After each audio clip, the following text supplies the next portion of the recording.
இயேசு கிறிஸ்துவின் நாமத்தில் அன்பின் வாழ்த்துக்கள். இந்த நாளில் ஆண்டவர் உங்களுக்கு தருகிற வார்த்தை சங்கீதம் 144:15. இவ்விதமான சீரை பெற்ற ஜனம் பாக்கியம் உள்ளது. கர்த்தரை தெய்வமாக கொண்டிருக்கிற ஜனம் பாக்கியம் உள்ளது. பிரியமானவர்களே, இந்த காலை வேளையில் உங்களோடு கூட ஆண்டவர் இந்த வசனத்தின் மூலமாக பேச போகிறார். கர்த்தரை தெய்வமாக கொண்டிருக்கிற நம்ம எல்லாரும் பாக்கியவான்கள்.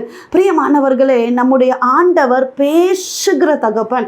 அநேகருக்கு பல கேள்விகள் இருக்கலாம். கர்த்தர் பேசுவாரா, பேச மாட்டாரா, என்னோடு கர்த்தர் பேச வேண்டும் என்று பல ஆசையோடு எதிர்பார்ப்போடு கூட நீங்கள் காத்திருக்கலாம். பிரியமானவர்களே, நம்முடைய ஆண்டவர் ஜீவன் உள்ளவர், அவர் ஜீவிக்கிறவர். மரித்தேன் ஆனாலும் இதோ சதா காலங்களிலும் உயிரோடு இருக்கிறேன் என்று சொன்ன ஆண்டவர் நம்மோடு பேசுகிறவர். எங்களுடைய வாழ்க்கை குறித்து நாங்கள் பார்க்கும்போது, ஆண்டவரை அறியாத குடும்பத்தில் பிறந்த எங்களையும் ஆண்டவர் தெரிந்தெடுத்தார், பிரித்தெடுத்தார். என்னுடைய தாயாரிடம் ஆண்டவர் பேசினபடியினால தான், கர்த்தருடைய சத்தத்தை என்னுடைய தாயார் அந்த நாட்களில் கேட்டு அதற்கு கீழ்ப்படிந்து தன்னை அர்ப்பணித்ததுனால தான் இன்றைக்கு கர்த்தரை தெய்வமாக கொண்டிருக்கிற இவ்வளவு பெரிய ஒரு பாக்கியத்தை நாங்கள் பெற்றிருக்கிறோம். பிரியமானவர்களே, உங்களோடும் கர்த்தர் பேசுவார், உங்களை நடத்துவார். நீங்கள் பாக்கியவான்கள். ஆண்டவரை உறுதியாக பற்றி கொண்டிருங்க. உண்மையாய் அவரை தேடும்போது, உறுதியாய் நம்ம பற்றி கொள்ளும் போது நிச்சயமாய் கர்த்தர் நம்மோடு பேசுவார், நம்மை நடத்துவார், ஆலோசனை தருவார்.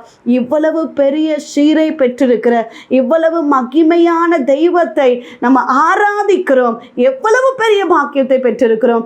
உங்க வாழ்க்கையிலும் கர்த்தர் பெரிய காரியத்தை சீக்கிரத்தில் செய்வார்.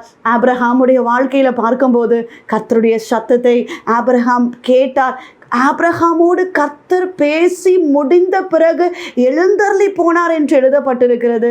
மோசையோடு கர்த்தர் பேசினார், பவுலோடு கர்த்தர் பேசினார், யோசுவாவோடு கர்த்தர் பேசினார், இன்னும் அநேக பரிசுத்தவான்களோடு கர்த்தர் பேசினார், ஆச்சரியமாக நடத்தினார். உங்க வாழ்க்கையிலும் கர்த்தர் உங்களோடு பேசுவார், உங்களை நடத்துவார். பாக்கியம் பெற்றிருக்கிற நாம் அனைவரும் உறுதியாக ஏசப்பாவை பற்றி கொண்டிருக்கும் போது பெரிய காரியங்களை, மகத்துவமான காரியங்களை காண முடியும். செபிப்போம். எங்களை நேசிக்கிறீங்க நல்ல தகப்பனே, இந்த காலை வேலைக்காக நன்றி செலுத்துகிறோம். கர்த்தர் தந்த நல்ல வார்த்தைக்காக நன்றி அப்பா.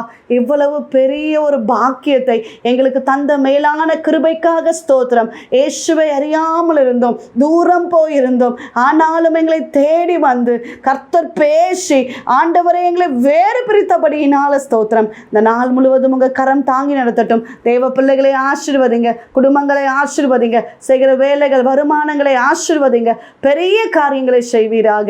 இந்த நாள் முழுவதும் கர்த்தர் பாதுகாத்து நடத்துவீராக. இயேசு கிறிஸ்துவின் நாமத்தில் ஜெபிக்கிறோம் எங்கள் ஜீவனுள்ள நல்ல தகப்பனே, ஆமென்.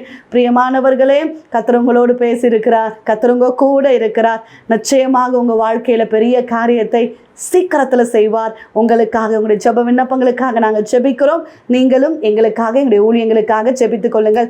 டிவோஷன் மூலமாய் உங்களோடு ஆண்டவர் பேசுகிறதை எங்களோடு பகிர்ந்து கொள்ளுங்கள். இந்த வார்த்தை அநேகருக்கு பிரயோஜனமாக இருக்கும் என்றால் அநேகருக்கு ஷேர் பண்ணுங்க. God bless you.